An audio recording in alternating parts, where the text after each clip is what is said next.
What drives a lonely man to write a letter that could alter the course of his entire life? Sometimes it isn't courage that pushes a man to reach out. It's despair so deep, silence so loud, that he's left with nothing else to lose. The wind had a way of cutting straight through bone in the Wyoming high country. Even inside Jacob Hart's small ranch house, the chill crept under the doors and settled in the cracks of his spirit. He'd spent 5 winters alone since his wife died, each one colder, longer, emptier than the last. The land outside stretched endlessly in every direction, a frozen ocean of grass and snow. His cattle huddled against the drifts, their breath steaming in the dawn air. Beyond them there was nothing but wind, fence lines, and the kind of silence that eats at a man's mind. Jacob had once believed the ranch would be enough to fill the hollow places. There was work to be done, always work. Cattle to feed, fences to mend, horses to break. But when night came and the lantern burned low, the house around him felt like a tomb. No laughter, no voice calling his name. Just the ticking of the old clock and the faint moan of wind across the eaves. He'd stopped talking to himself months ago. Even his dog Scout had grown quiet, as if mirroring his master's slow retreat into wordless solitude. Days bled together, sunrise, labor, exhaustion, darkness. He couldn't remember the last time he'd heard his own laughter. He'd buried that sound alongside his wife and newborn child out by the cottonwoods, where the wind never stopped whispering. Then came the blizzard, the one that stripped away even his stubborn illusion of control. It swept down from the mountains without warning, a wall of white fury that swallowed the horizon. Jacob had been out in the north pasture trying to drive the herd toward shelter when the storm hit. Within minutes, visibility dropped to nothing. Snow stung his eyes, wind tore his breath away. He could barely see the lead cow's tail in front of him. He shouted until his voice broke, trying to keep them moving, but nature didn't care about human resolve. By the time he stumbled back to the house, half frozen and blind from the wind, he'd lost nearly 30 head of cattle. 30 souls gone into the snow, their bodies buried somewhere beneath the drifts. That night, trapped inside for 3 days while the storm screamed against the windows, Jacob faced the kind of silence that wasn't just absence of sound. It was judgment. Every creak of the walls reminded him of his failures. Every gust of wind outside whispered what he already feared, that he was disappearing slowly and quietly from the world. When the storm finally broke, the land lay white and lifeless. The sky so clear it almost mocked him. He sat at his kitchen table, staring at the empty chair across from him, the chair his wife once occupied. The ache in his chest was unbearable. For years he'd convinced himself he didn't need anyone. But staring into that endless emptiness, he realized he'd been wrong. Terribly wrong. He poured himself a cup of bitter coffee and stared at the steam rising from it. That's when the idea came. Strange at first, almost shameful. He'd seen the notices in the back of the Cheyenne Gazette, advertisements for marriage agencies connecting gentlemen of the frontier with women seeking stability, companionship, sometimes even salvation. He'd always thought them foolish, but now foolishness seemed a small price to pay for hearing another human voice in this house again. He found paper in the desk drawer and sat there for a long time before writing the first word. His pen scratched slowly, hesitantly across the page. He wasn't a man given to fine language, but honesty. Honesty he could offer. He wrote of the land, of the quiet that had turned from comfort to torment. He admitted the loneliness, though the confession burned his pride. He spoke of needing a partner, not for convenience, but for survival, for sanity. He promised fairness, respect, shelter, and a steady life for any woman brave enough to join him. He paused after signing his name. Jacob Thomas Hart, Carbon Springs, Wyoming territory. The signature looked strange, smaller somehow than the man who wrote it. He folded the letter, sealed it, and sat there a long while, staring at it like it might explode. The next morning he saddled Rex and rode the 5 miles into town through the snow. The post office was nearly deserted, the pot-bellied stove throwing weak warmth. He handed the letter to the clerk with a nod, saying nothing, and watched as it disappeared into the outbound bag. That small act felt heavier than any work he'd ever done, like setting loose a piece of himself into the unknown. On the ride home, Jacob kept glancing back toward the trail, half expecting to see someone chasing after him with the letter, telling him it was a mistake. But no one came. Just the snow crunching under Rex's hooves and the wide, indifferent sky. That night, he couldn't sleep. He kept thinking about that letter making its way east, through storm and rail and post, toward some unknown woman who might read his words by lamplight. Would she laugh? Pity him? Tear it up and toss it in the fire? He didn't know. But for the first time in years, he felt something that wasn't despair. It was small, fragile, barely a flicker.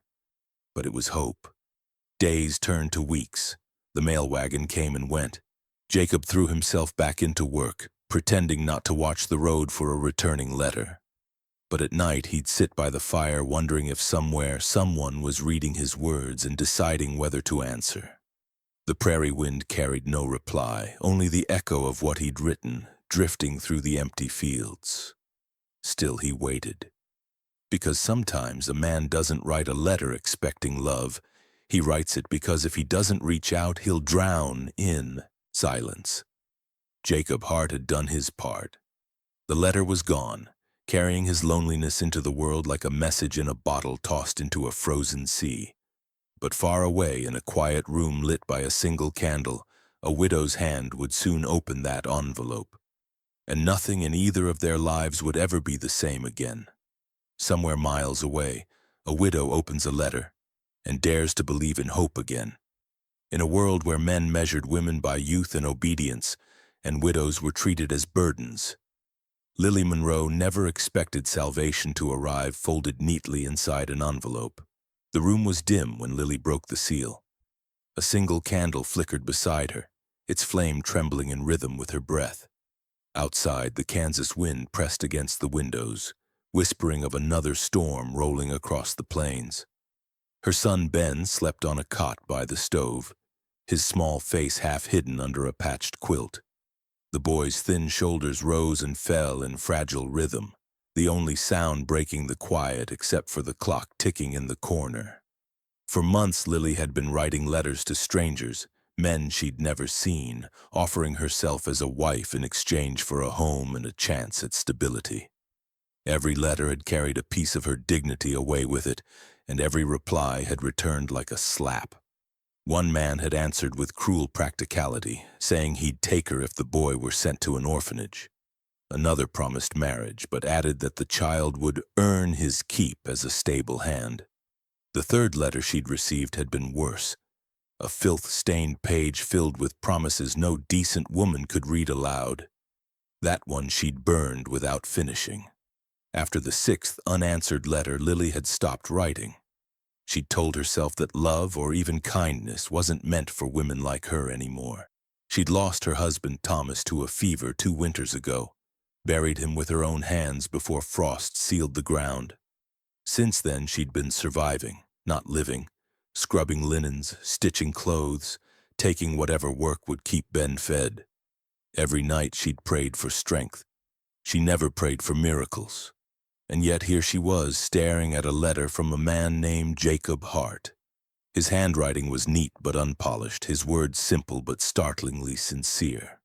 I am a rancher in Wyoming territory. The winters are hard and the days are long. I won't promise luxury or ease. What I can offer is a roof, honest work, and respect. If you have a child, they'll be welcome. I know what loneliness feels like, and I'm tired of it. Lily read that line again and again. I know what loneliness feels like. The words seemed to reach across the miles, wrapping around the cold place inside her chest. There was no flattery, no pretense, no bargaining for beauty or obedience.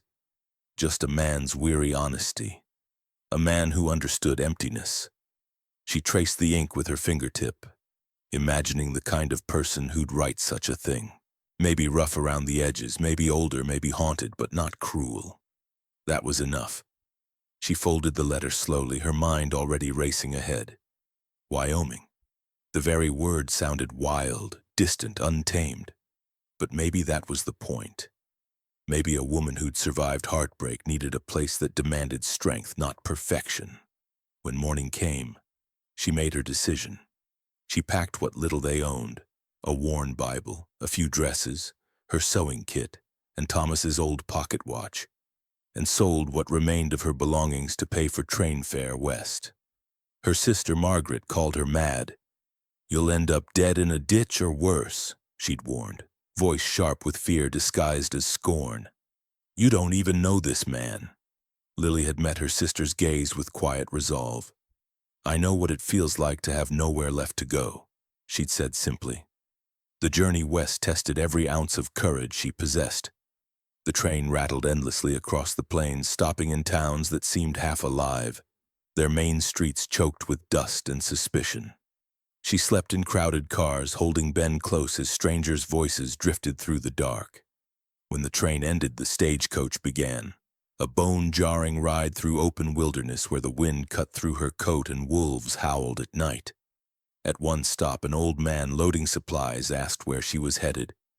"Carbon Springs," she'd answered. His brows rose. "Not many women ride that far," he said. "Hope whoever's waiting is worth the trouble." By the time the stagecoach finally rolled into the small settlement, Lily was sore, exhausted, and half convinced she'd made a mistake. The town consisted of a handful of buildings, a saloon, a church, a mercantile, and a weathered boarding house that doubled as the post office. Everything else was sky and emptiness. She stepped down from the coach, clutching Ben's hand so tightly he winced. "Sorry, sweetheart," she murmured, easing her grip but not letting go. The boy's brown eyes were wide, his small body trembling despite the sun overhead. "It's all right, Mama," he whispered, though his voice quavered. Father McCarty, the local priest, had been the one to arrange the correspondence between Lily and Jacob. He met her on the boardwalk, smiling kindly beneath a weather-beaten hat. "Mrs. Monroe," he greeted warmly, "welcome to Carbon Springs. Mr. Hart's place is a few miles west. He's been expecting you." Expecting. The word both comforted and terrified her. The wagon that carried them to the ranch creaked over miles of open range. The land was vast, breathtaking, and merciless. Mountains loomed in the distance, their peaks still capped in snow despite the season. When the ranch house finally came into view, a modest, sturdy structure of timber and stone, Lily felt her breath hitch. This was it, the place her future would be decided. Jacob Hart was waiting near the corral, a tall figure silhouetted against the light. He looked older than she expected, mid-30s perhaps, with weathered skin and eyes that had seen too much. His stance was cautious, hands resting loosely at his sides, like a man unsure whether to step forward or stay put. Lily climbed down slowly, helping Ben after her. For a long moment no one spoke. The wind stirred between them, carrying the smell of hay and earth. "You must be Mr. Hart," she said at last, her voice steady though her heart wasn't. "Yes, ma'am," he replied, tipping his hat. "You'd be Mrs. Monroe, then?" "I suppose I am," she answered softly. Ben clung to her skirt, peering at the stranger who might soon become his father. Jacob's eyes flicked to the boy and back again, something unreadable passing over his face. Sorrow, maybe recognition. "Long trip?" he asked.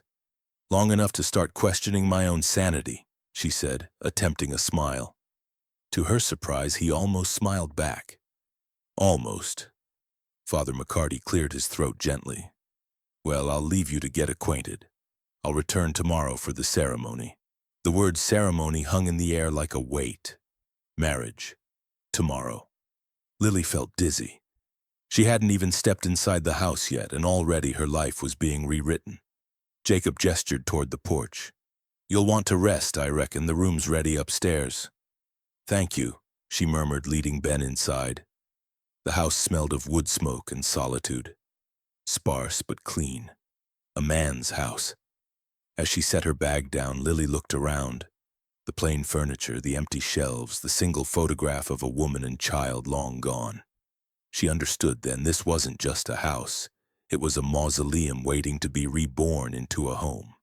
Upstairs, Ben settled on the bed with his toy horse, whispering, "Do you think he'll like us, Mama?" Lily smoothed his hair, her own heart aching. "I think," she said softly, "he might need us more than he knows." Outside, the Wyoming wind rose, brushing against the windows like a ghost's breath. Downstairs, Jacob stood by the barn, staring at the horizon, wondering if he'd just made the best decision of his life, or the one that would finally break him. When their eyes meet again tomorrow at the altar, will gratitude be enough to bind two broken souls, or will something far more dangerous begin to stir between them? What happens when two wounded souls are forced to build a home from nothing but need? When love isn't invited but sneaks in through the cracks of loneliness, even silence starts to sound like a conversation waiting to happen. The sun was sinking behind the distant ridge when Lily and Ben stepped into Jacob Hart's ranch house for the first time. The air inside was heavy with the scent of wood smoke and disuse, a house that had known solitude too long. Jacob followed them in, hat in hand, uncertain what to say. He'd spent years alone, his words rusting from lack of use. Now there was a woman and a child standing in his kitchen, their presence changing everything without a sound. "Room's upstairs," he said finally, his voice low, rough from years of wind and whiskey. "You can take the loft. I'll stay down here." Lily nodded, though her eyes swept the space with quiet assessment. The furniture was plain, the walls bare, the hearth swept clean but lifeless. She set her bag down gently, aware of how foreign she must look in her faded blue dress and worn gloves. Ben stayed close, clutching her skirt with one small hand, his other holding the wooden horse that had survived every mile of their journey west. "Thank you," she said, the words formal but sincere. Jacob inclined his head, unsure if he should stay or retreat. Conversation felt dangerous, like handling fine glass with calloused hands. "Supper's on the stove," he said after a moment. "Not much, but it's hot." Lily's stomach knotted at the mention of food. They hadn't eaten since morning, and the smell of stew filled the silence like a promise. She led Ben to the table. Jacob filled 3 bowls, his movements careful, deliberate. They ate mostly in silence, broken only by the soft clatter of spoons and the wind moaning through the eaves. When Ben spoke, his voice was barely more than a whisper. "Thank you, Mr. Hart." Jacob looked up, startled by the boy's politeness. "You're welcome," he said gruffly.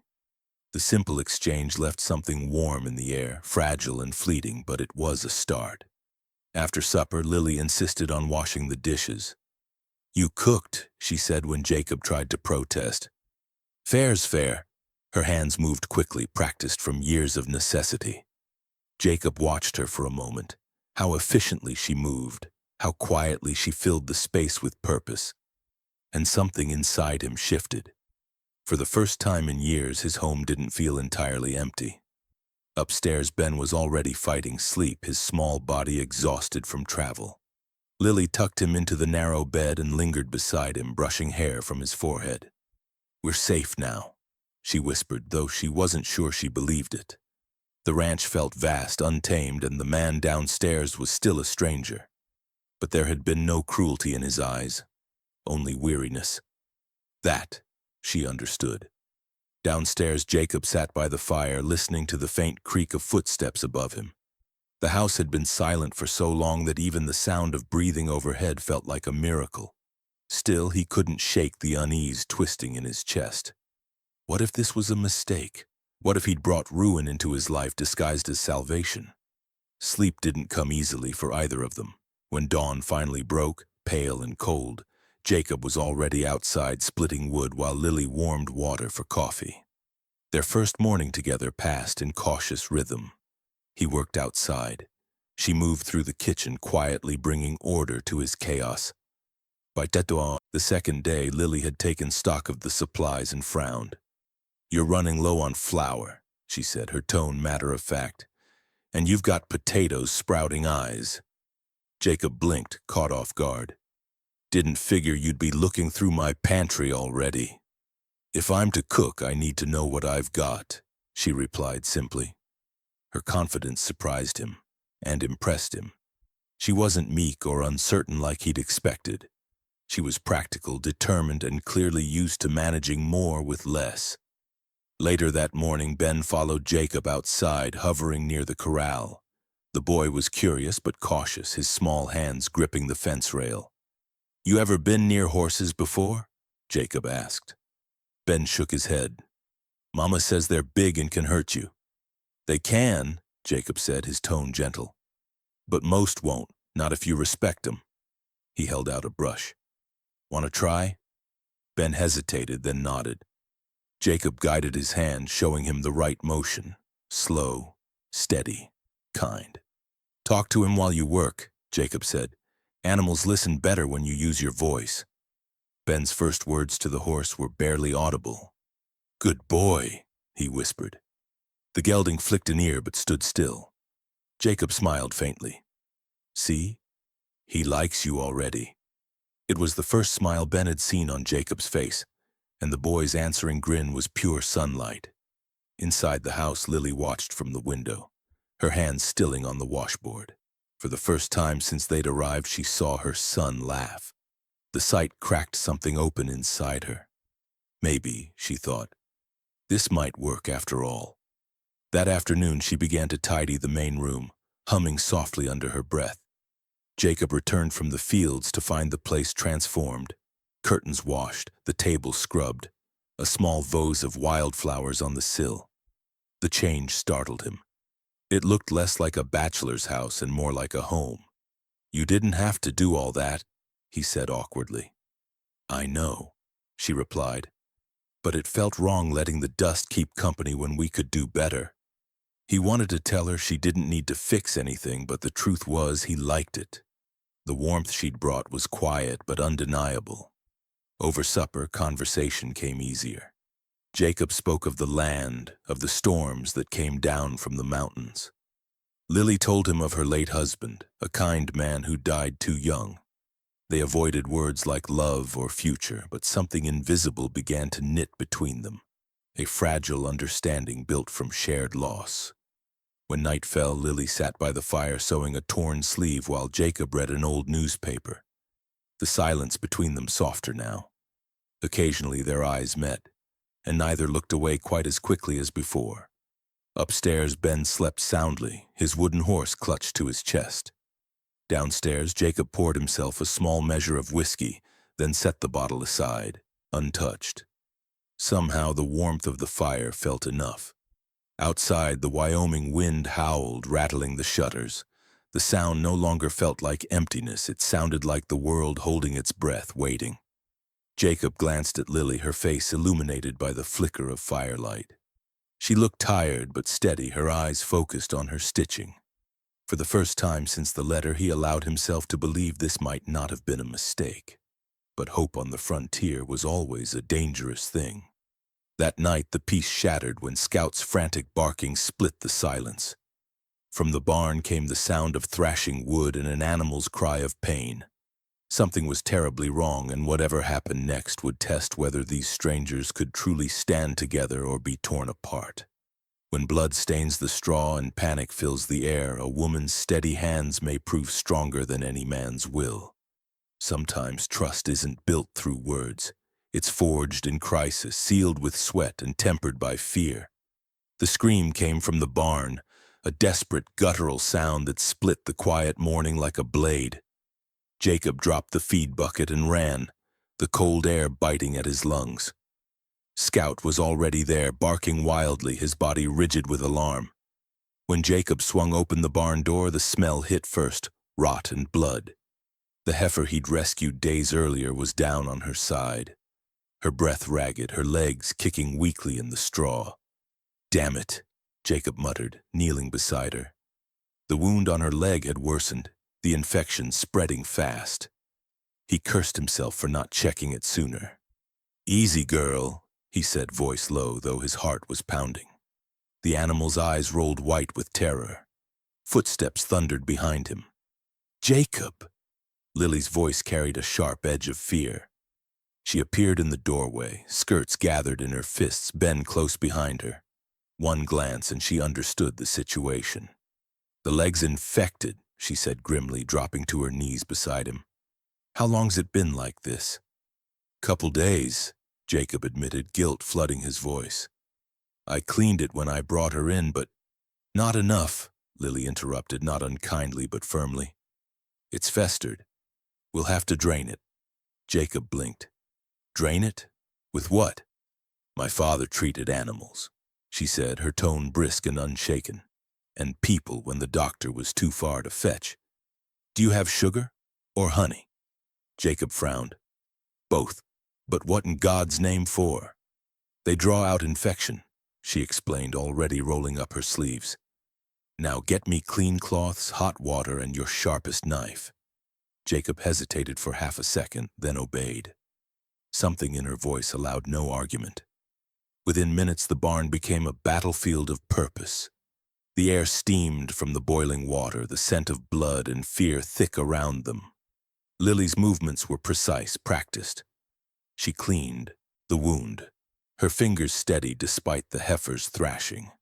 "Hold her still," she ordered, and Jacob did, bracing the animal's head with all his strength.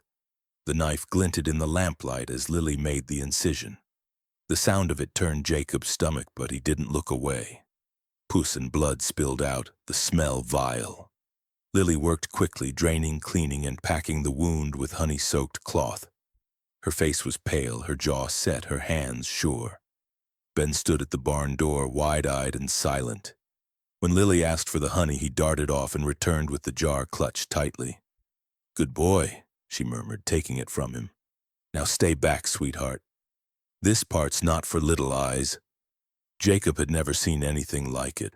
A woman unflinching, commanding, saving a creature's life with nothing but instinct and grit. When the work was done, Lily sat back on her heels, breathless and streaked with sweat and blood. Her dress, one of only two she owned, was ruined beyond repair, the blue fabric stained dark. "She'll live," Lily said at last, wiping her hands on a rag. "If infection doesn't return." Jacob looked at her as though seeing her for the first time. "How'd you learn all that?" "My father taught me," she replied, washing her hands in the bucket of cloudy water. "We didn't have doctors where I grew up. You learned to do for yourself, or you buried what you couldn't fix." "You never mentioned that in your letters," he said quietly. "You asked if I could handle livestock," she said, glancing up. "I said yes. I didn't think you needed my resume." Jacob almost smiled, but the emotion caught in his throat. The barn was still, save for the slow, relieved breathing of the heifer. Outside, the wind had died, leaving a strange calm. Lily rose, brushing hay from her skirt, and looked at the ruin of her dress. "I'll need to clean up before I can finish the wedding one," she said, as if sewing were just another task on her list. "You're still going to work on it after this?" Jacob asked, incredulous. "Of course," she said simply. "That heifer needed saving. The dress needs sewing. Both are important." Jacob stared at her, struck by the quiet strength beneath her calm. In the short time she'd been there, she'd managed what most couldn't, taken control of chaos and turned it into order. There was no fragility in her, only a fierce, steady light. They worked together through the afternoon, checking on the heifer every hour. By evening, the animal's breathing had steadied, and Jacob allowed himself to believe she might pull through. Lily, exhausted but satisfied, finally went inside to clean up. Jacob lingered, feeding the horses, his thoughts tangled. He'd written for a wife because he'd needed help. Companionship, practicality, maybe comfort. But what he'd found was something else entirely. Lily Monroe wasn't a timid woman seeking rescue. She was a survivor, as weathered and resilient as the land itself. When he finally entered the house, the smell of soap and clean linen replaced the iron scent of blood. Lily sat by the fire, mending the torn hem of her ruined dress, her dark hair loose and damp from washing. Ben slept on the rug beside Scout, his hand resting on the dog's fur. The sight pulled something deep inside Jacob, something he hadn't felt in years: peace. "You should rest," he said quietly. "You've done enough for one day." "So should you," she replied, not looking up. "Tomorrow will be busy." Busy? She set her needle down and met his gaze. We're getting married, remember? The reminder landed like a blow and a blessing all at once. He'd nearly forgotten, lost in the rhythm of shared work. Marriage. A word that had once meant comfort and now felt like a question mark carved in stone. I remember, he said softly. Lily's expression softened, and for the first time he saw something like warmth behind her composure. You did good today, Jacob. You trusted me. He nodded, though he wasn't sure trust had been a choice. It had simply happened. When someone takes control in chaos and saves what you couldn't, trust stops being a decision. It becomes instinct. Later that night, after she'd gone to the loft and Ben's soft breathing filled the quiet, Jacob sat by the dying fire, the events of the day looping in his mind. The way her hands hadn't trembled, the calm in her voice, the streak of blood across her cheek that she hadn't noticed until the work was done. He looked down at his own hands, rough, scarred, built for labor, and wondered what kind of man deserved a woman like that. The house no longer felt empty. The silence wasn't oppressive anymore. It was shared. He could hear her faint movements overhead, the shift of boards as she settled into bed. Jacob leaned back in his chair, staring at the ceiling where the glow of the fire flickered. Tomorrow he would stand beside that woman in front of God and the town and call her his wife. The thought filled him with something close to terror, and something dangerously close to hope. As the fire burned low, Jacob whispered into the stillness, "Tomorrow, everything changes." He didn't know whether to pray for courage or forgiveness, but he knew one truth with absolute certainty. By this time tomorrow, he'd be bound to a woman who already owned a piece of his soul. In a small frontier church, two strangers promise forever before a town of skeptics. Under the judgmental gaze of neighbors and the weight of vows neither truly understands, one misstep could turn holy union into quiet disaster. Morning crept in pale and cold, the kind of winter light that held no warmth. Frost silvered the window panes, and the valley outside lay hushed beneath a veil of white mist. Inside the ranch house, Lily stood before the mirror in her repaired blue dress, the one she'd ruined saving Jacob's heifer. The stains had faded but not vanished. Faint marks of brown still clung to the hem, ghostly reminders of the blood and sweat that had brought her here. Her hands trembled slightly as she fastened the simple locket at her throat. Ben watched from the corner, his eyes wide with excitement and confusion. "Are you scared, Mama?" he asked softly. Lily smiled, though her reflection betrayed nerves she couldn't hide. "A little," she admitted. "But sometimes being brave means doing things that scare you anyway." He nodded solemnly as if memorizing the lesson for later. Downstairs, Jacob was already waiting. He'd polished his boots, though the scuffs still showed. His best shirt, stiff and white, felt foreign against his sun-browned skin. The church bell would ring in an hour. He sat at the table with a cup of untouched coffee, staring at the steam curling upward like smoke from a dying fire. He'd thought about running, just saddling Rex, riding until the horizon swallowed him whole.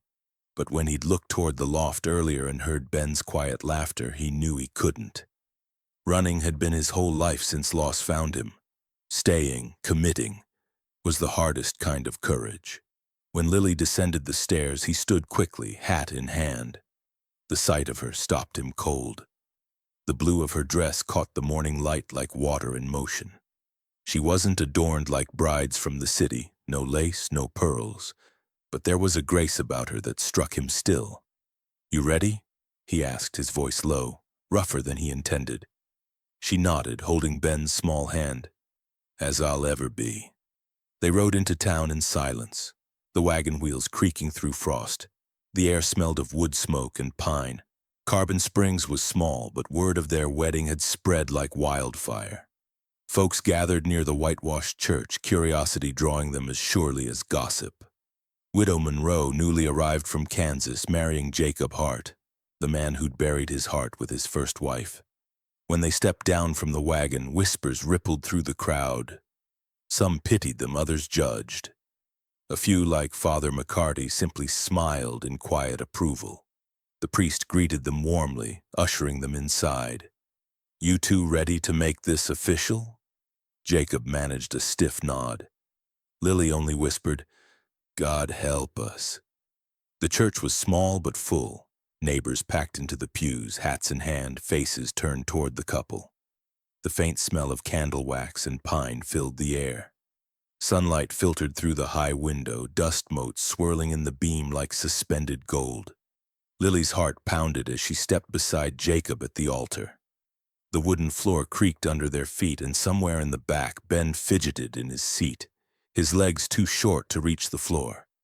"Dearly beloved," Father McCarty began, his voice echoing in the stillness, "we are gathered here in the sight of God and this community to join this man and this woman in holy matrimony."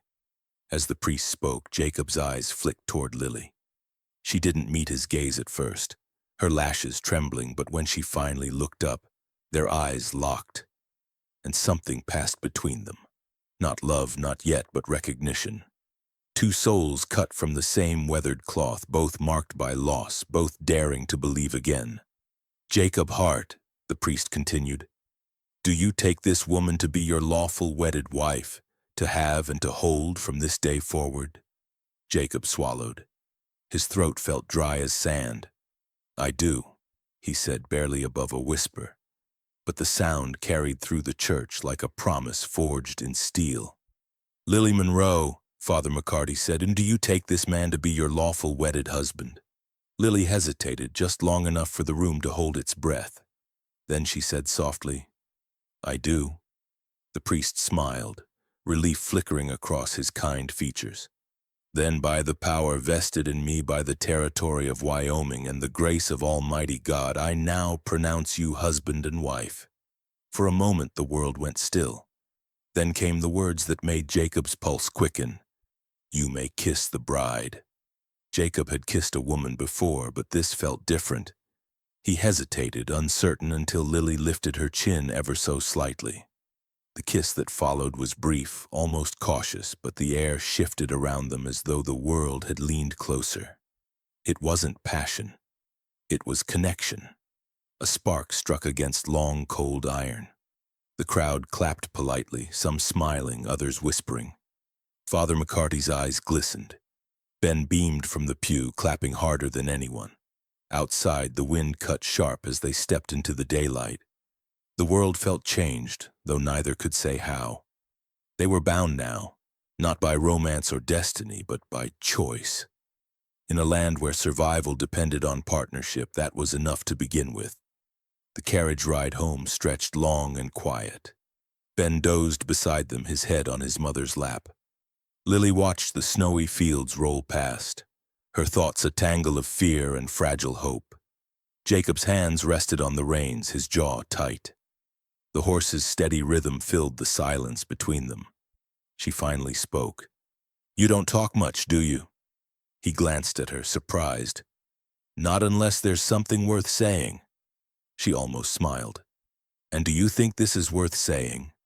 He hesitated, then said, "I think it's worth trying." That was enough for her. When they reached the ranch, the sun had dipped low behind the mountains. Jacob helped her down from the wagon, his touch careful but not distant. Ben ran ahead toward the porch, Scout bounding beside him. The sight almost looked like a family, awkward, imperfect, but real. Inside, the fire was already burning.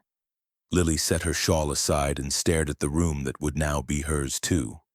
Everything smelled of pine and smoke and the faint trace of Jacob's tobacco. It wasn't home yet, but it could be. Jacob poured 2 cups of coffee and handed her one. "It ain't champagne," he said with a faint grin, "but it's warm." She took it, smiling slightly. "Warm's enough." They stood in silence, the glow of the fire dancing between them.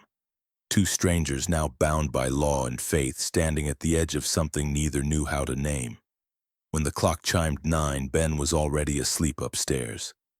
Lily lingered by the fire, her heart heavy with exhaustion and the unknown weight of what came next. Jacob moved to stoke the flames, his back turned. "You should get some rest," he said quietly. "I will," she replied. But tell me, Jacob, does this house ever stop feeling so quiet?" He looked over his shoulder, eyes reflecting the firelight. "Only when you stop noticing it." For a moment neither spoke. Then Lily turned toward the stairs, her steps slow and deliberate. Jacob remained by the hearth, watching the shadows lengthen across the walls. Outside, the wind began to rise, rattling the windows like a warning. Upstairs, two strangers lay awake under the same roof for the first time as husband and wife, each wondering what, come morning, their vows would truly mean.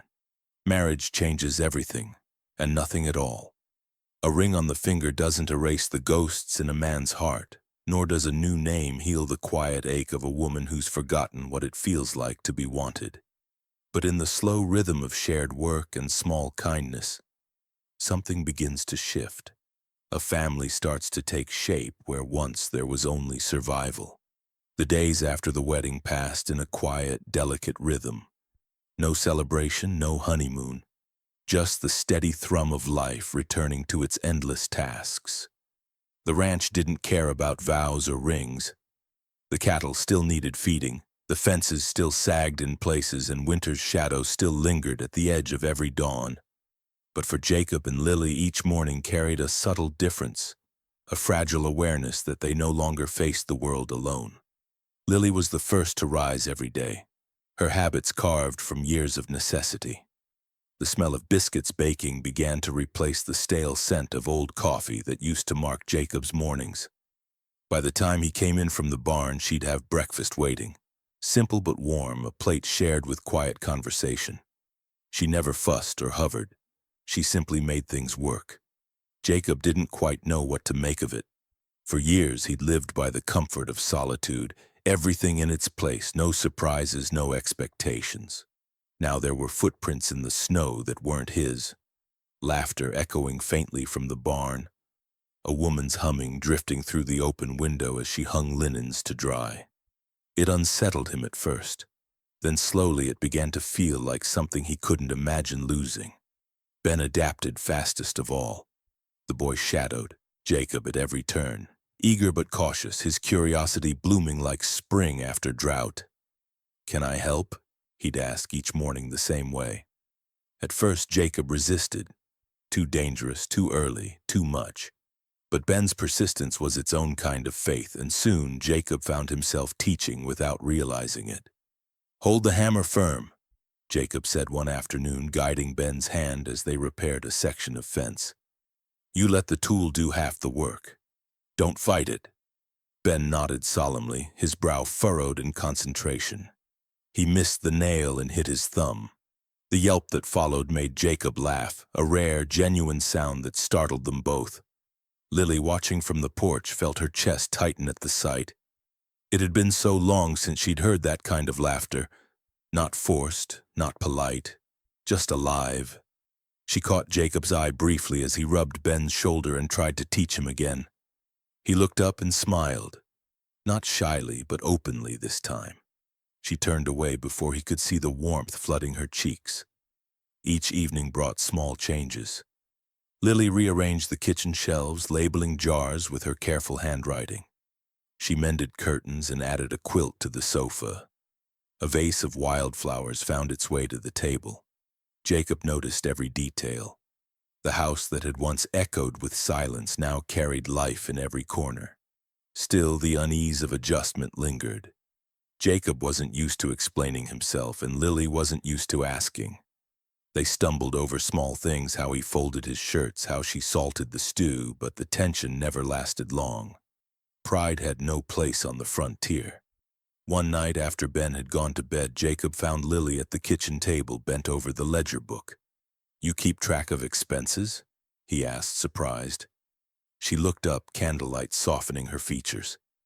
"Someone should. You spend more on feed than you realize." He frowned, half defensive, half impressed. "You've been looking through my books?"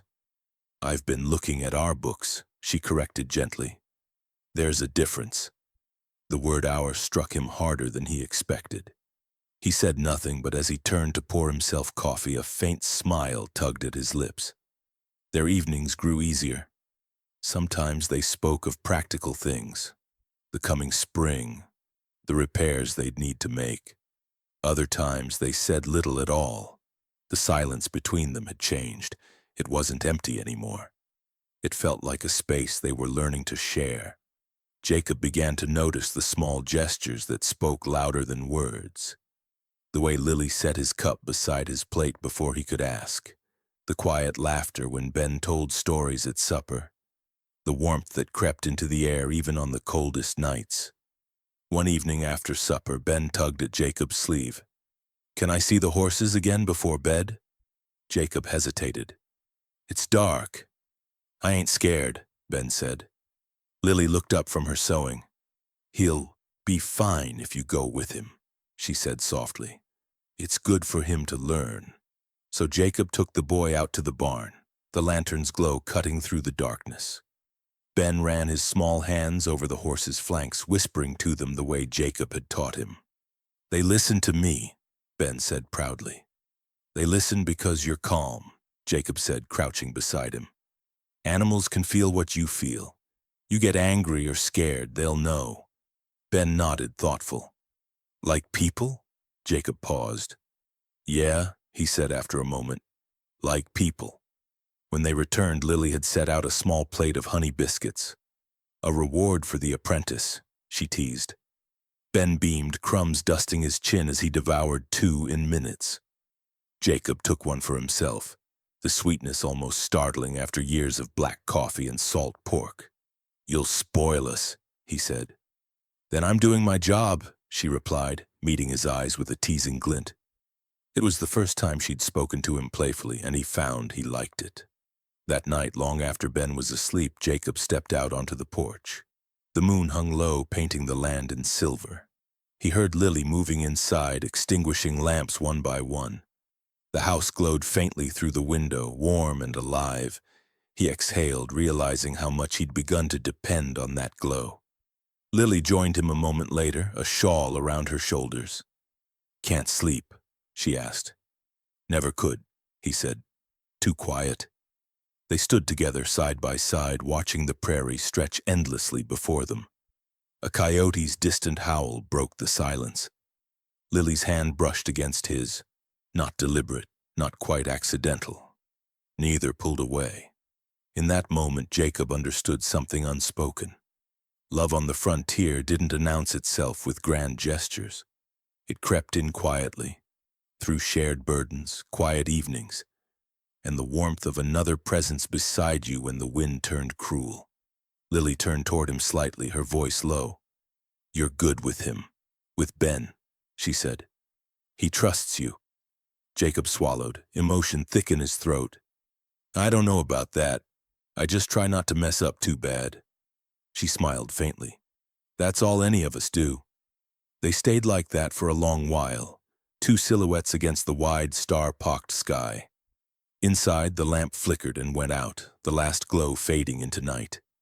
The world felt steady, peaceful, almost safe. Almost. The next morning, as Jacob tightened the saddle girth on his horse, a cloud of dust rose on the horizon. A lone rider approached fast, coat flapping, face drawn tight with urgency. The echo of hooves shattered the calm. "Halt!" the rider shouted as he drew near. "Trouble's coming. Something's been prowling near the North Ridge. You'd best keep your family close." Something moves in the dark hills. A killer with golden eyes and hunger older than man. When death stalks the valley, Jacob Hart must choose between the safety of his new family and the duty that built his name. But on the frontier, courage can look a lot like foolishness, and love can feel a lot like fear. The rider's warning hit like a gunshot. By midday, the news had swept through Carbon Springs like wildfire. 3 cattle torn apart on the Dawson property, and tracks too large for any wolf. A mountain lion, hungry from a hard winter, had come down from the high ridges. It wasn't the first to roam these parts, but this one was bold. Too bold. It had killed in daylight. Jacob felt the old instinct rise, the same one that made his father grab a rifle at the first sign of danger. The land didn't forgive hesitation. "We can't afford to lose stock," Jacob said, jaw tight as he cleaned his rifle. "Or let it get close to the house." Lily stood by the door, pale beneath the afternoon light. "You're going out there tonight?" He nodded, checking the chamber. "Charlie and the others are meeting by the creek. We'll follow its trail before it gets dark."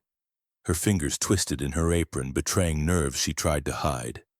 "Jacob, you just got that herd steady again. Let the men handle it." He looked up sharply. "The men? You know what I mean. You're not the only one with a gun." "I'm not sending someone else to clean up my land," he said, the words harder than intended. He softened when he saw her flinch. "It won't be long. We'll scare it off or take it down. Either way, it ends tonight." Ben had been listening from the table, his wide eyes darting between them. "Is it big?" he asked, voice small. Jacob knelt beside him. "Big enough, but it won't come near the house, not while I'm here. You look after your mama, all right?" Ben nodded solemnly. "Promise you'll come back." Jacob ruffled his hair, smiling faintly. "Always do." Outside, the wind had a strange stillness, as if the whole valley was holding its breath. Charlie and two other ranchers waited by the creek, rifles slung, eyes grim. They found the tracks easily, deep, wide prints cutting through the mud like scars. "Big bastard," Charlie muttered, crouching to study the ground. "Female, maybe. Hungry. You can see how erratic the gait is, weak from winter but desperate." They followed the trail as the sun bled into the horizon, shadows lengthening over the plains. By dusk, the land had turned silver under a rising moon. The cold bit through their coats, and the silence grew heavy. No owls, no coyotes, nothing but the crunch of boots and the steady click of rifle bolts. Back at the ranch, Lily moved through the house like a ghost, unable to settle. The ticking clock marked each passing minute with cruel precision. She'd known fear before. Poverty, loss, sickness. But this was different. This was the fear of having something to lose again. She told herself not to care too much, not so soon. But as she tucked Ben into bed and heard the wind rattling the windows, she realized that part of her had already crossed that invisible line. She wasn't just afraid of the lion. She was afraid of what might happen if Jacob didn't come home. In the distance, gunfire cracked once, then silence. Lily froze. The sound rolled faintly across the valley, swallowed by the night. She moved to the window, staring out into the dark. Nothing but endless black. The moon barely a thin white blade in the sky. Hours passed. Out in the hills, Jacob crouched in the brush, eyes scanning the ridge ahead. The cat was close. He could feel it. That electric stillness before motion. The others had spread out, their lanterns glowing faintly like fireflies against the dark. Then he saw it. A shape slipped from the shadows, sleek, silent, terrifyingly beautiful. The lion moved with a grace that made his breath catch. Its fur glowed pale gold in the moonlight, muscles rippling beneath. For a moment, Jacob hesitated. This was no monster. It was just a creature doing what it must to live. Then it turned its head, and he saw the blood on its muzzle. The shot came almost without thought. The rifle cracked, the sound shattering the quiet. The lion roared, a sound that vibrated in Jacob's chest and leapt. For one terrible second, he thought he'd missed. Then Charlie's gun fired behind him, and the beast fell, collapsing in a heap barely 10 feet away. Silence again. The kind that rang in your ears. Jacob approached slowly, breath visible in the cold. The lion lay still, its golden eyes dulling in death. He'd seen plenty of kills before, but this one hit different. It wasn't triumph he felt. It was sorrow. A necessary loss, but a loss nonetheless. Charlie joined him, lowering his rifle. "Damn fine shot," he said quietly. "Saved our herds, that's for sure." Jacob stared at the creature for a long time before answering. "Yeah," he said, "but something about this don't feel like a victory." By the time he rode back toward the ranch, the horizon was beginning to pale with dawn. The world looked washed clean, the sky turning faintly pink. His muscles ached. His clothes stank of gunpowder and cold sweat. But as the house came into view, his chest loosened. Smoke rose from the chimney. The lamp still burned in the window. She'd stayed awake for him. Lily was on the porch when he arrived, a shawl wrapped around her shoulders. Her face was drawn, eyes red-rimmed from lack of sleep. When he swung down from the horse, she stepped forward and, to his surprise, didn't hesitate. Her hands reached for him, trembling. "Are you hurt?" she asked, voice cracking. He shook his head. "I'm fine." Her relief came out as anger. "You could have been killed, Jacob. Do you have any idea?" She stopped herself, choking on the words. Her eyes brimmed, tears slipping free before she could stop them. Jacob reached out awkwardly, touching her arm. "Hey now," he said softly. "I'm here. It's done." But Lily shook her head. "You don't understand." Her voice dropped, raw and unguarded. "When I heard that gunshot out there, She bit her lip, tears spilling faster now. "I realized I couldn't bear it if you didn't come back." The confession hung in the cold morning air, fragile as glass. Jacob didn't know what to say. Words had never been his strong suit, but something in him broke open at the sight of her standing there, barefoot, exhausted, crying not from fear but from care. He reached up and brushed the tears from her cheek, rough fingers gentle. "You don't have to say anything you ain't ready to," he murmured. "I just did," she whispered. The moment stretched between them, long, tender, trembling. Then Ben's small voice broke through from the doorway. "Mama, is it gone?" Lily turned, swallowing hard. "Yes, sweetheart," she said softly. "It's gone." Jacob looked past her toward the horizon. The first true light of morning was spilling across the land, painting everything gold. The danger had passed for now, but the air felt charged with something deeper. As Jacob led his horse toward the barn, Lily watched him go, her heart pounding with the words she hadn't yet spoken. The lion was dead, but another kind of fear had taken its place. The fear of what came next when survival gave way to something far more dangerous. Love. Sometimes love doesn't arrive with fireworks, but in whispered thanks and trembling hands. It slips quietly into the cracks between fear and relief, until one night you realize it's been there all along, waiting for you to finally say its name. The morning after the hunt broke soft and still. Frost clung to the eaves, glittering in the newborn light, and smoke curled lazily from the chimney like the house itself was exhaling after holding its breath all night. Inside, Lily moved through the kitchen in a daze of sleepless exhaustion and something deeper, something she didn't dare call love, not yet. Her hands shook as she poured coffee, the simple act grounding her against the tide of emotion she'd been fighting since Jacob had walked through that door alive. He appeared in the doorway now, looking worn to the bone. His shirt was still dusty from the night, his hair damp from melted frost. But his eyes, those steady storm-gray eyes, were fixed on her as if to make sure she was real. "You should be resting," Lily said, her voice softer than she meant it to be. He shrugged, lowering himself into the chair by the hearth. "Didn't sleep much. Felt wrong to close my eyes while you were up pacing half the night." She tried to smile, but it came out shaky. "You noticed that?" "Hard not to," he said.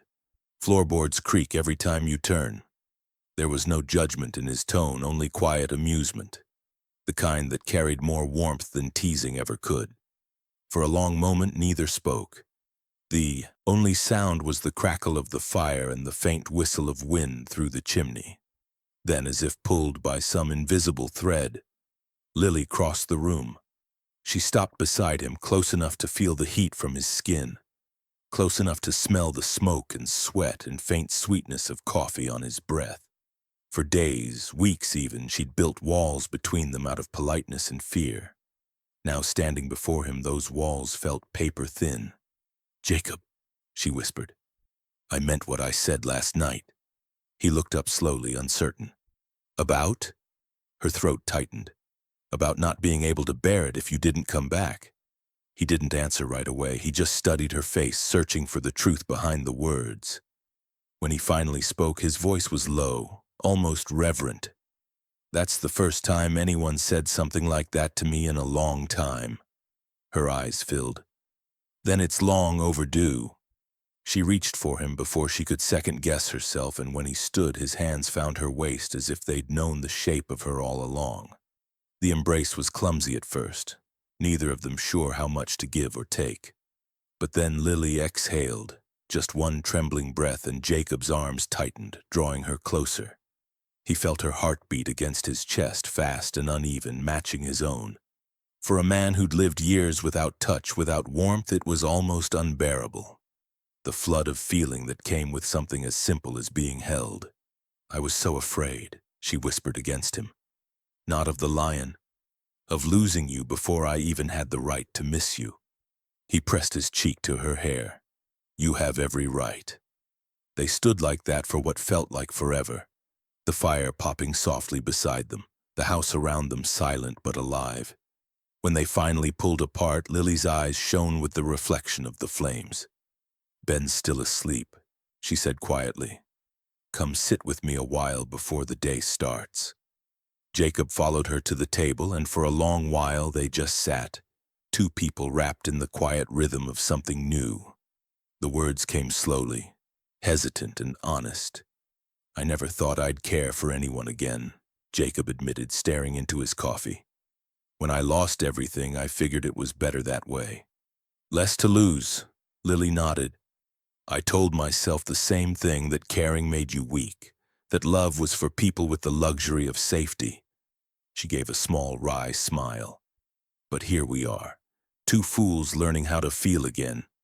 Jacob met her gaze, and for once there was no distance in it, no guarded restraint, just warmth. "You make this place feel alive, Lily. You and Ben both. Before you came, I didn't even realize how quiet it had gotten." Her fingers brushed his across the table, light as a whisper. "And you make me feel safe," she said. "Not because you killed that lion or fixed a fence or any of the things men pride themselves on, but because you stay. You keep showing up." He turned his hand, lacing his fingers through hers. The touch was steady, deliberate. "I plan to keep doing that," he said. Silence settled again, but it wasn't heavy. It was soft, filled with everything they didn't yet know how to say. When the fire burned low, Jacob stood to add another log, but Lily rose too, stopping him with a hand on his arm. Her eyes searched his, uncertain but determined. "Jacob," she whispered, "would it be all right if we stopped pretending?" He frowned slightly. "Pretending what?" "That this is just an arrangement," she said. "That we're only sharing a house. I don't want to keep living like guests in each other's lives." He froze, the weight of her words sinking in. "You mean?" She stepped closer. "I mean, sharing everything. The work, the space, the bed when we're ready." Jacob's breath caught. "Lily, not out of duty," she added quickly. "Not because some priest said we're supposed to, but because I want to. Because I choose you." For a moment, all he could do was stare at her, heart hammering against his ribs. Then he reached up, rough thumb brushing her cheek. "If we're doing this, we do it slow. You and Ben come first in everything. You tell me when you're ready." Her lips curved into the smallest, most honest smile he'd ever seen. "I'm ready to start," she said softly.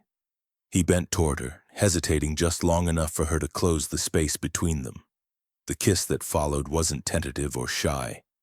It was certain, an answer to every unspoken question that had hung between them since that first letter. When they broke apart, both were breathless, both trembling. But neither looked away. The rest of the morning passed in a quiet hum of new understanding. They moved around each other with ease now, his hand brushing her back as he passed, her laughter filling the air like sunlight breaking through cloud. By evening, they'd cleared a small corner of the loft and begun moving Lily's few belongings up from her temporary space. "It'll be ours now," Jacob said, setting her sewing basket beside his folded shirts. "One room for all three of us until we figure out more space." "Together," Lily said, testing the word. It felt right. Later, when Ben climbed sleepily into his bed, he watched as Jacob tucked the blankets around him. "You and Mama talked a lot today," the boy said through a yawn. "We did," Jacob answered with a smile. "Good things." Ben's eyes drooped, his voice faint. "Are you going to stay here forever now?" Jacob glanced toward Lily, who stood in the doorway, the lamplight soft behind her. That's the plan, he said. The boy nodded drowsily. Good. His next words were quiet, almost lost to sleep. I think I like having a family again. Jacob's throat tightened. He brushed the boy's hair back and whispered, So do I. Later, as Lily and Jacob settled side by side in the loft for the first time, not touching, not yet, just sharing the same breath, the same air, Lily turned to him in the dark. Jacob, she murmured, thank you. For what? For giving us a place to belong. He reached for her hand under the quilt, their fingers intertwining. You gave me the same thing, he said. Guess that makes us even. They lay there, hearts steady, breaths mingling, the night alive with possibility. Morning light crept across the floorboards, golden and soft. Ben's small footsteps padded toward the loft stairs. Mama! Jacob! He called. Then after a pause, his voice carried a question that froze them both. If you're married now, does that mean he's my papa? A single word can build a bridge, or break a fragile heart. On the Wyoming frontier, where storms and silence could swallow a man whole, one boy's trembling voice was about to teach Jacob Hart the truest meaning of family. The weeks that followed were gentle in ways none of them had expected. The rhythm of ranch life settled around the new family like a well-worn coat. Comfortable, familiar yet alive with new warmth. Each morning dawned with the sound of chores being shared, laughter echoing faintly from the barn, and the thud of small boots trailing behind Jacob wherever he went. Ben had become his shadow. The boy followed him through every task, from feeding the chickens to mending fences. Jacob found himself explaining things he'd long since done by instinct. How to spot sickness in cattle, why you always tested a gate latch twice, when to listen to the wind for warning. The boy's questions never stopped, and Jacob, to his own surprise, never grew tired of answering them. He's getting attached, Charlie teased one afternoon as they checked the southern pasture together. Careful, Jake. Kid'll have you wrapped around his little finger before long. Jacob only grinned, wiping sweat from his brow. Too late for that, he admitted. The truth was, Ben's quiet trust had begun to undo years of solitude Jacob hadn't even realized had hardened into armor. Each time the boy smiled at him, something inside Jacob loosened. A knot he hadn't known he carried. But one morning in early spring, that peace shattered with the hiss of something deadly. It happened fast. Jacob had been hauling water from the pump when a shrill scream cut through the stillness. Jacob! Lily's voice, sharp, terrified. The bucket hit the ground, water splashing over his boots, and he sprinted toward the house. He burst through the doorway to find Ben frozen near the stove, eyes wide, face pale. Coiled beside his feet was a rattlesnake, thick-bodied, tail vibrating with that unmistakable warning. Don't move, Jacob said, his voice a low command. The boy's chest heaved, tears brimming in his eyes. It came from under the floor, he whispered. Jacob's mind calculated fast. Distance, angle, strike range. One wrong move and the boy wouldn't have time to scream again. He forced his voice calm. Ben, when I say run, you go to your mama, understand? Lily stood on the stairs, white-faced, gripping the railing. Jacob! Stay there, he barked, never looking away from the snake. On 3, Ben. He shifted slightly, reaching for the broom handle, leaning near the door. 1, 2... On 3, Jacob swung the broom in a sharp arc, just close enough to draw the serpent's attention. Run! He shouted. Ben bolted toward his mother, feet pounding across the wood floor. The snake struck, not at the boy, but at the sudden movement of the broom. Jacob jumped back, then brought the handle down hard, pinning the rattler to the floor. The hiss turned to a wild thrashing. With his free hand, Jacob grabbed the knife from his belt and ended it with one swift motion. Silence fell, broken only by the sound of Lily's sobs and Ben's ragged breathing. Jacob stood panting, the broom still pressed against the floor, the snake's head severed cleanly beside it. He swallowed hard, adrenaline fading, and stepped back. Outside, Lily clutched Ben to her chest, the boy trembling. When Jacob appeared in the doorway, she turned, tears streaking her face. It's dead, he said simply. It's gone. Ben stared at him, disbelief and awe mixing in his wide eyes. You saved me. Jacob crouched down in front of him, his knees shaking slightly from the rush. Of course I did, he said gently. That's what family does. We look out for each other. The boy's lip quivered, and then he threw himself into Jacob's arms, sobbing against his chest. I thought I was gonna die, he cried, like Papa did. Jacob froze for a heartbeat, the weight of that word, Papa, heavy in the air. Then he wrapped his arms around the boy, pulling him close. You're safe now, he murmured. I promise you. Nothing's gonna hurt you while I'm here. Lily knelt beside them, her hand finding Jacob's shoulder. Her voice broke when she whispered, Thank you. He shook his head. No thanks needed. I just did what anyone would.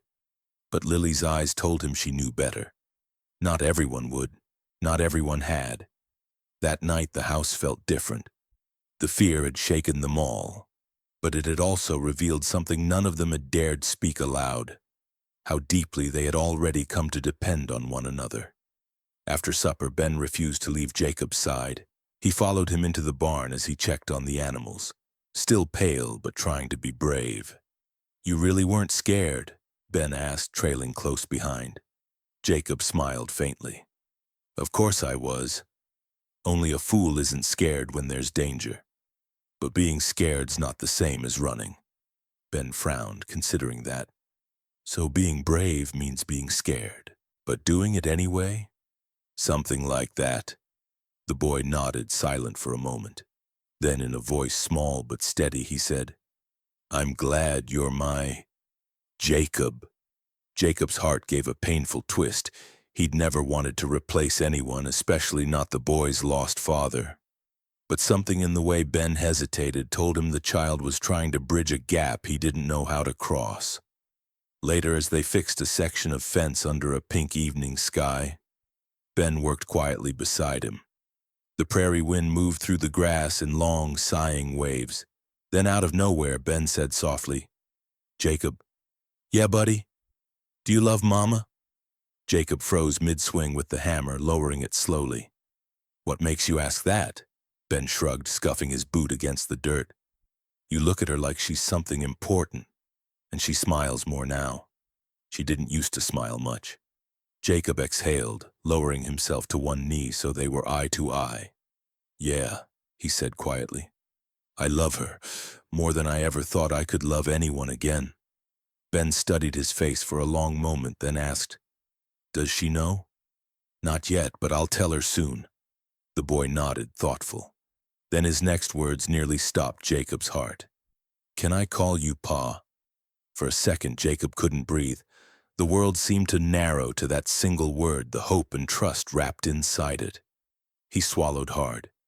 Only if you want to, Ben. Only if it feels right to you. Ben smiled shyly, eyes bright with something like pride. It does.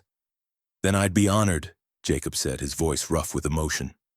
The boy's smile widened. Okay then. Pa. Jacob felt something break open in his chest, something warm and whole. He reached out and pulled Ben into a hug, holding him tight against the setting sun. I love you, son, he whispered, the words surprising even him with how easily they came. I love you too, Pa, Ben said into his shirt. They stayed like that for a long time. The ranch spread wide and golden around them, the fences stretching into forever. For the first time, Jacob Hart truly felt like the man he was meant to be. Not just a rancher, not just a survivor, but a father. When they returned to the house, Lily took one look at them and knew something had changed. Ben ran to her, grinning. Mama, I called him Pa, he announced proudly. Lily's hand flew to her mouth, tears filling her eyes before she could stop them. She looked at Jacob, who stood in the doorway, dusty and tired and smiling like a man reborn. Her heart swelled until it ached. Did you now? She asked, voice trembling. Ben nodded fiercely. He said it was an honor. Jacob met Lily's gaze, and in that look passed everything words couldn't hold. Gratitude, love, belonging. Lily crossed the room and wrapped her arms around them both, her tears falling freely now. "You saved my boy," she whispered, "and somewhere along the way, you became ours." Jacob rested a hand against her back, his voice low and certain. Always was. The peace of that evening hung heavy and sweet, but peace on the frontier never lasted. As they stood together, a faint smell drifted through the open window, smoke. Jacob turned sharply toward the horizon. In the distance, a thin column of black rose into the sky. "Lily," he said quietly, "the barn's on fire. Flames can destroy a home, or reveal what's truly worth saving. On the endless Wyoming plains where the sky itself seems to burn in summer heat, one spark can turn peace into chaos. But sometimes it's not the fire outside that tests you. It's the one that ignites inside your heart when everything you love stands on the line." It started with the smell, sharp, acrid, faint at first but growing fast. Lily was in the kitchen kneading dough for supper when she caught it. At first she thought it was the stove, but then she saw it through the window. A thin column of smoke curling upward from the barn roof, dark against the evening sky. Her heart froze. "Jacob!" she screamed, voice slicing through the stillness. He was outside repairing a section of fence near the creek. The sound of her terror carried clear across the pasture. He dropped his tools and ran, boots pounding the hard-packed dirt. When he rounded the corner of the house, his blood ran cold. The barn was already half swallowed by flames. The dry timbers, baked brittle by weeks without rain, had caught like tinder. "Ben!" Lily cried. "Where's Ben?" Jacob's stomach lurched. He looked toward the corral and felt his heart seize. Ben was there, small and terrified, trying to open the gate. Inside the barn, their 2 horses screamed, trapped behind the burning doors. "Ben, no!" Jacob shouted, sprinting across the yard. "Get back!" But the boy didn't listen. He yanked on the latch, coughing through the smoke. "They're scared, Pa. I gotta help them." Before Jacob could reach him, a beam inside cracked and fell, sending a shower of sparks into the air. The heat hit like a physical blow. Jacob didn't think. He just moved. He lunged, grabbing Ben by the collar and yanking him back just as another burst of flame rolled out from the doorway. "Get him to the house!" Jacob barked, thrusting the coughing child into Lily's arms. She pulled Ben close, her voice shaking. "Jacob, don't!" But he was already gone, running toward the barn again, the fire reflecting off his face like molten gold. The roar of the blaze was deafening now, wind whipping the flames higher. Jacob pulled his shirt over his mouth and shoved through the half-collapsed door. Smoke filled his lungs instantly. He could barely see, the world reduced to heat, light, and panic. One of the horses was down, thrashing wildly, the other screaming in terror. "Easy, girl," he rasped, his voice hoarse. He cut the rope with his knife and slapped her flank hard. "Go! Run!" The horse bolted through the side opening, vanishing into the night. The second lay trapped beneath a fallen beam. Jacob grabbed it, muscles straining, but it wouldn't budge. Sweat poured into his eyes, the smoke clawing at his throat. Somewhere behind him, he heard Lily's voice screaming his name. He gave one last heave, the wood shifting just enough for the horse to scramble free. The roof groaned above him. He turned toward the exit just as the world came down. Outside, Lily saw the barn collapse in on itself with a sound like thunder. "Jacob!" she screamed again, but the flames answered her instead, leaping skyward. She tried to run forward, but Ben clung to her, sobbing. "Mama, no, don't go." She sank to her knees, arms around her son, eyes locked on the inferno. The barn, years of work, of memory of life, was gone. All she could think of was the man inside it. Then through the haze, a shadow staggered into view. Jacob stumbled out of the smoke, face blackened, coughing so hard it tore at his chest. Lily was on her feet before she knew it, racing toward him. He caught her just as his knees buckled, collapsing together in the dirt. She pressed trembling hands to his face, tears cutting streaks through the soot. "You fool," she whispered. "You damn fool." He managed a broken laugh, still gasping. "Had to make sure they got out. Wouldn't sit right otherwise." Ben clung to his arm, crying, "I thought you were dead, Pa." Jacob pulled him close with one arm, his breath ragged. Not today, son. Not today. They watched the fire consume what was left of the barn, the sky turning blood red above them. Neighbors began to arrive with buckets, but it was too late. The flames had already done their work. All they could do now was stand together and wait for the ashes to fall. When the fire finally died, nothing remained but blackened beams and smoldering ruin. The smell of charred hay hung heavy in the air. Lily's hands wouldn't stop shaking as she stared at the wreckage. "I left the lantern burning," she whispered suddenly, "when I went inside to wash. Oh God, Jacob, it was me." He turned to her, startled. "What?" "I forgot to blow it out. I must have. If I hadn't—" Her voice broke and she covered her mouth, sobbing. "All of it's gone because of me." Jacob stepped forward, his expression unreadable. For a moment she braced for anger, for blame. But instead he reached out and took her face in his calloused hands. "Lily," he said firmly, "it was an accident, that's all. You didn't start the fire, the wind did, the heat did. This land takes what it wants when it wants to. You can't shoulder that." She shook her head, guilt twisting in her chest. "But everything you built, everything you've worked for, can be built again," he interrupted softly. "I can fix fences, raise walls, replant fields, but you and Ben—" His voice faltered for the first time. "You're what matters. You're the part I couldn't rebuild if I lost it." Tears spilled freely down her cheeks now. "I don't deserve that kind of forgiveness." He smiled faintly. "Then it's a good thing I'm not giving it out of pity." The three of them stood together as the night wind carried the last of the smoke away. The stars blinked faintly through the haze, the same stars that had watched generations before them rise and fall on this land. For the first time since the fire began, the world seemed quiet again. Ben, still clinging to Jacob's sleeve, looked up. "What'll we do now, Pa?" Jacob crouched beside him, resting a hand on the boy's shoulder. "We start again. That's what hearts do. We lose things, we get back up, and we build it better." Lily glanced at him, her chest tightening with emotion. His calm steadiness was like a balm against her guilt. "You make it sound easy," she whispered. He looked at her, the faintest smile tugging at the corner of his mouth. "It's not. But we'll do it together." They turned toward the dark outline of the ranch house, the only structure still standing tall against the horizon. It looked small against the vast, scarred landscape, but it was enough. As they walked back, Lily slipped her hand into his, their fingers intertwining without hesitation. Behind them, the wind stirred the ashes, carrying them away like ghosts of what once was.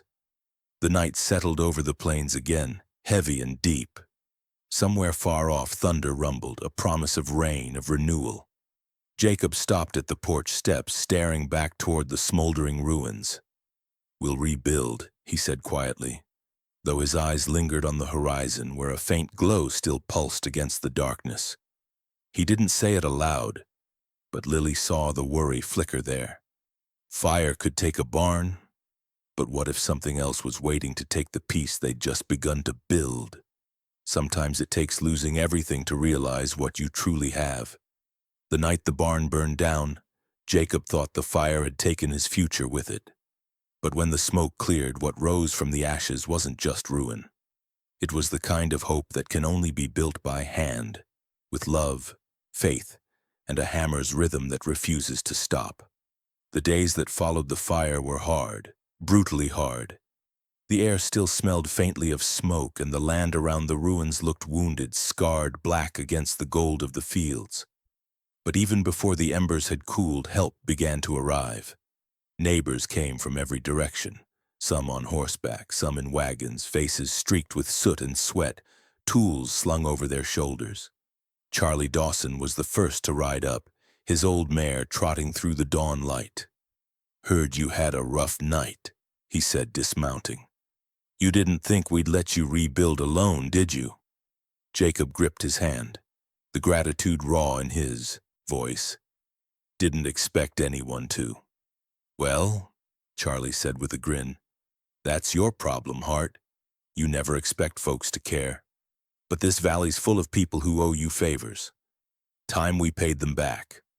By midday, a dozen men were on site, clearing debris, sawing timber, setting posts into fresh dug holes. Women brought baskets of food, fresh bread, stew, pies, still warm from the oven. Children ran through the yard laughing, chasing each other with sticks. For the first time since the fire, the ranch was alive with sound. Hammer blows, laughter, and the deep, steady rhythm of a community coming together. Lily stood by the fence with Ben watching in awe. "I've never seen anything like it," she whispered. "They didn't even ask."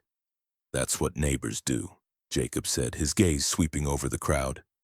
"When the prairie takes something, folks pull together to give back what they can."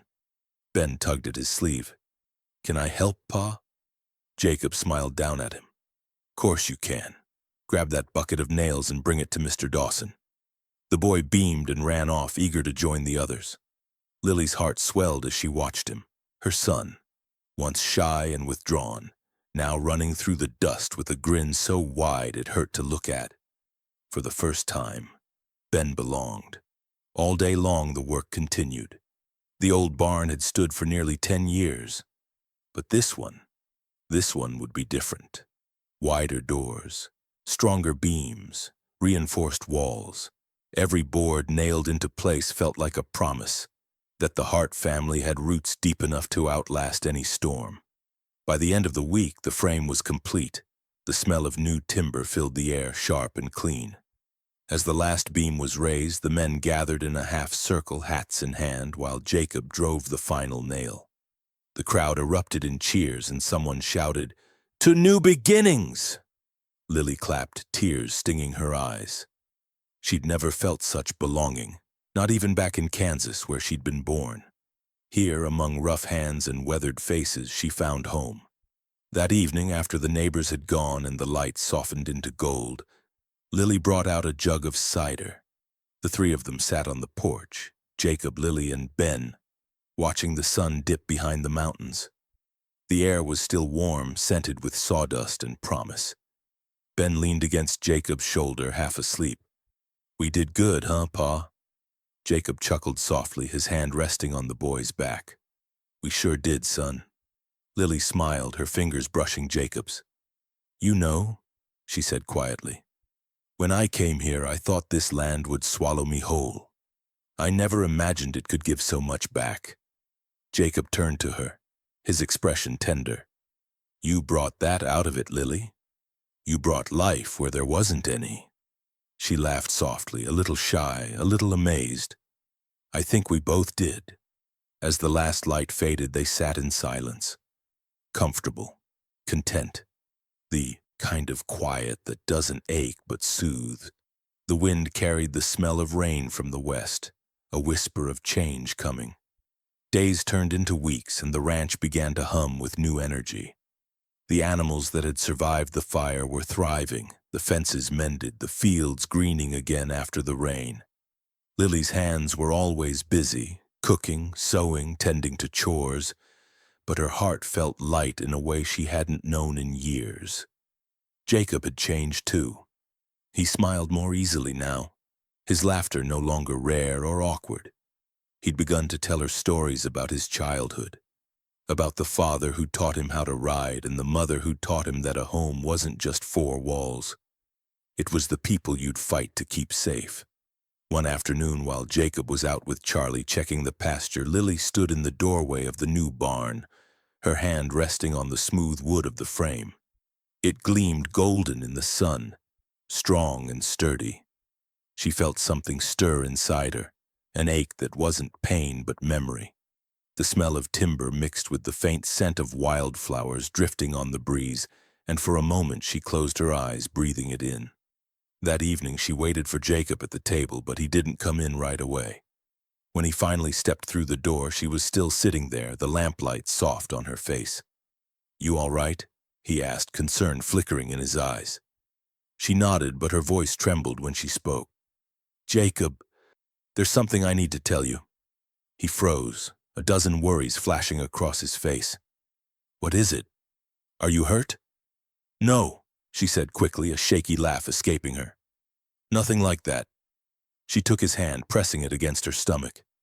It's just, things are about to change again. His eyes widened as realization dawned. Lily, he whispered. She nodded, tears filling her eyes. We're going to have a baby. For a moment he didn't move. Then his breath came out in a long, trembling sigh, and he sank to his knees before her, still holding her hand. A baby, he repeated softly, as if testing the word. Are you sure? Certain, she said. I've known for a few weeks. I just wanted to be sure before I told you. He looked up at her, his expression caught somewhere between wonder and fear. After everything we've been through, he swallowed hard. You really think we're ready for this? She cupped his face in her hands. We weren't ready for the fire either, or the storm, or each other. But we faced them all. We'll face this too. Jacob rose, pulling her into his arms. He held her for a long time, his hand resting protectively over hers where it lay on her belly.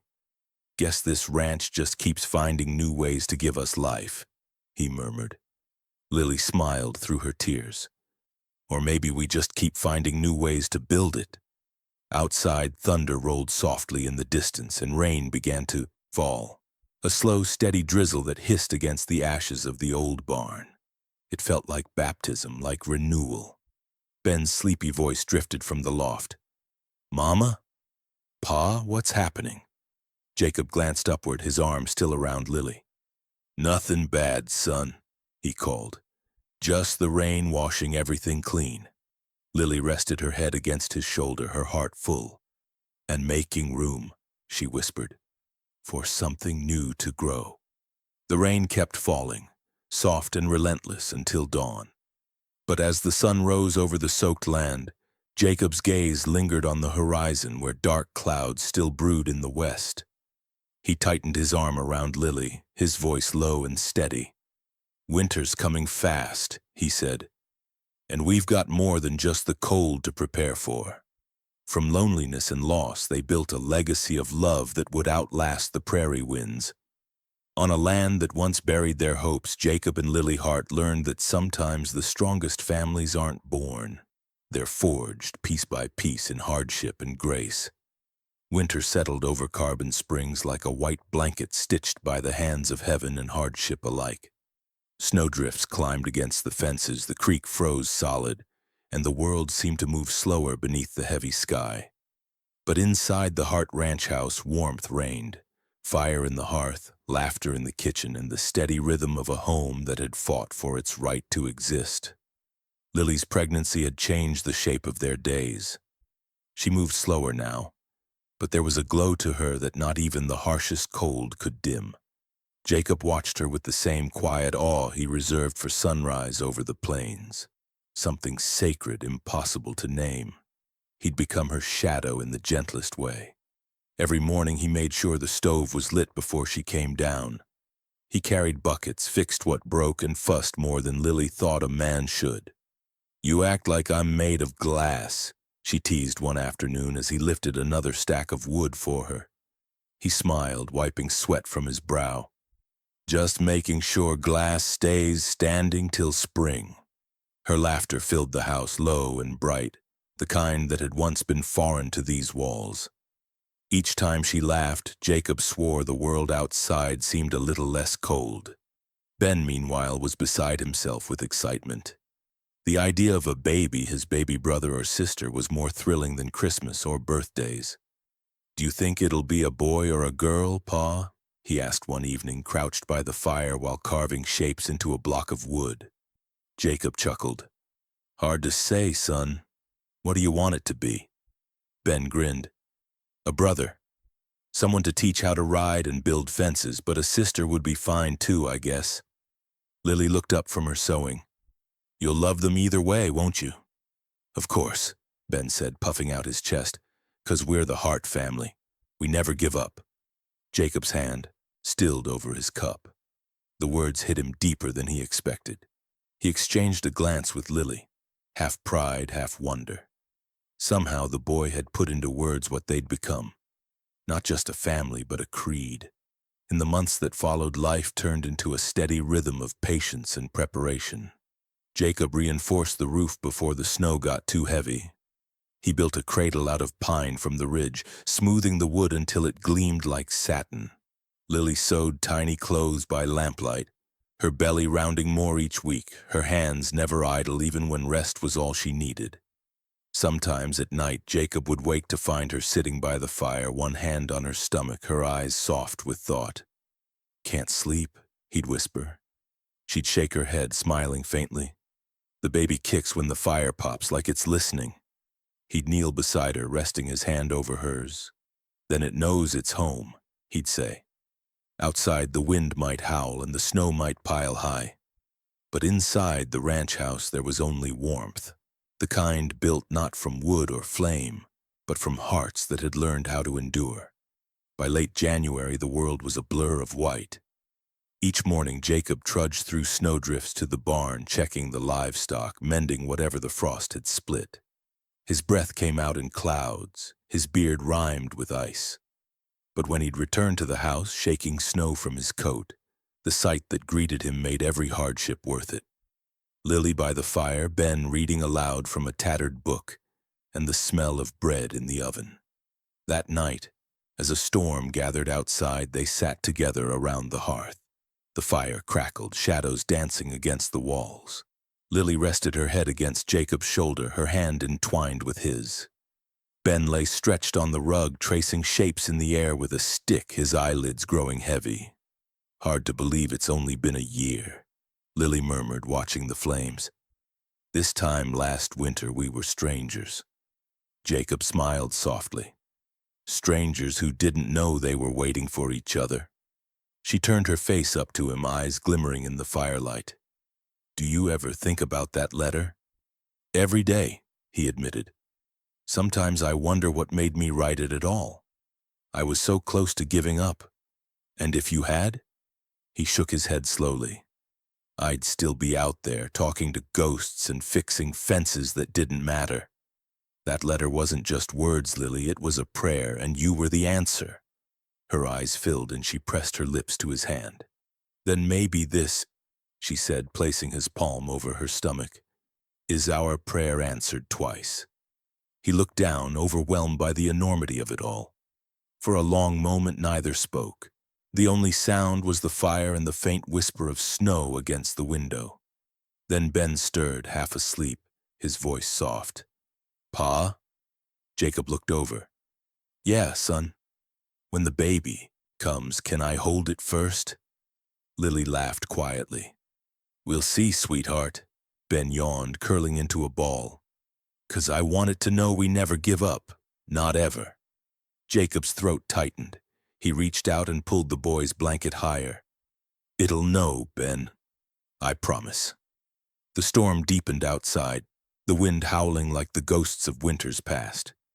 But inside the little house, the family huddled close, a triangle of warmth against the endless cold. The walls creaked under the force of the gale, but the fire held steady, its light refusing to die. Later that night, when Lily finally drifted to sleep, Jacob stayed awake by the hearth, staring into the flames. He thought of the man he used to be, the one who sat alone in this same chair, writing a letter because silence had become too heavy to bear. And then he thought of the woman upstairs, the child growing within her, and the boy who now called him Pa.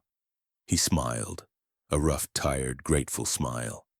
"Guess you knew what you were doing after all," he murmured to the ghost of his former self. When dawn came, the storm had passed.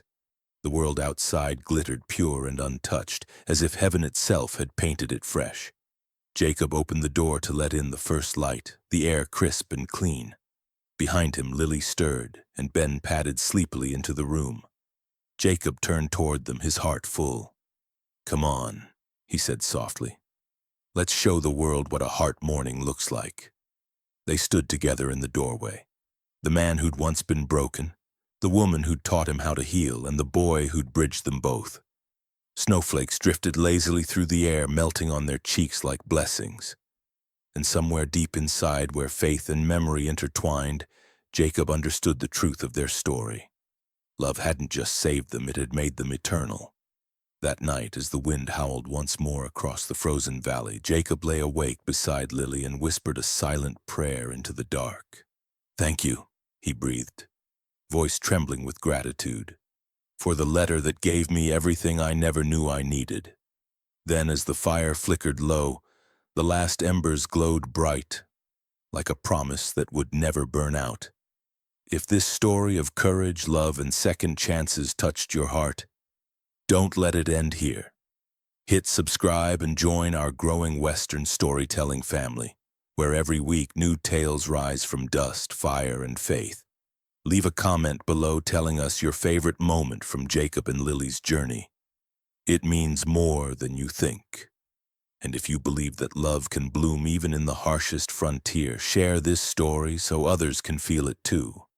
Because out here on the frontier of stories, you're part of the family who never gives up.